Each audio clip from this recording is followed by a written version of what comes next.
fuori dal Veneto esiste un altro Veneto, esistono persone che si riconoscono nella nostra regione, persone che sono emigrate, qualcuna qualche anno fa, qualcuna ha avuto i nonni e i bisnonni che sono emigrati 150 anni fa, e persone che sono andate in giro a mostrare la qualità dei Veneti, la cultura del lavoro, la cultura di poter comunque rappresentare un luogo ma essere residenti in angoli dispersi del mondo. Quindi è un piacere oggi avere qui la consulta appunto in visita in Consiglio regionale, sono persone con le quali spesso ci incrociamo, ci confrontiamo, ci vediamo in manifestazioni, in iniziative o altro, e quindi un legame che si rafforza, un legame che annoda fili che sono comunque presenti nella nostra storia, è un legame che mi auguro possa servire anche a creare cultura e anche a creare economia, che serve comunque ad avere una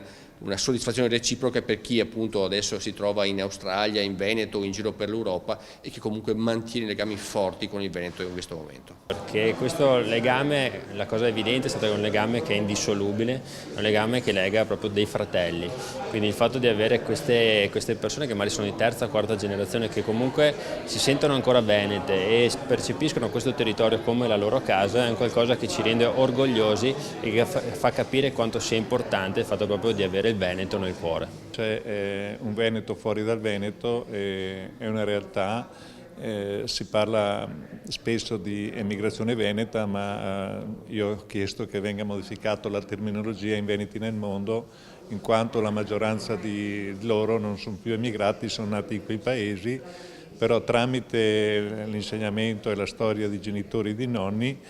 hanno conosciuto le loro origini, le loro radici, e è una risorsa per la regione. Questa comunità si sente nel cuore e nell'anima ancora veneta e vuole contribuire anche al progresso della regione. Noi consideriamo che l'emigrazione sia un valore aggiunto, sia una rete non solo per tenere i legami sentimentali, emotivi, ma anche una rete che può rafforzare la posizione del Veneto nel mondo. In un mondo sempre più globalizzato noi abbiamo questa rete che può essere molto utile per la regione. Ogni giorno sentiamo notizie di giovani che vanno all'estero, che hanno studiato qui in Veneto e che vanno sia per motivi di studio che di famiglia. E è una sfida perché come una volta è un'emigrazione, però è completamente diversa rispetto a quella di una volta. Oggi sono giovani preparati che vanno all'estero per cercare nuove sfide che il territorio regionale al momento non gli permette, ma con la speranza un giorno di tornare. La cosa che gli manca e che ci confessano ogni giorno, collegandosi con loro via Skype, via Facebook e attraverso tutti i social network, è quella di poter veramente un giorno ritornare a casa loro e portare qui tutte le conoscenze che hanno acquisito all'estero.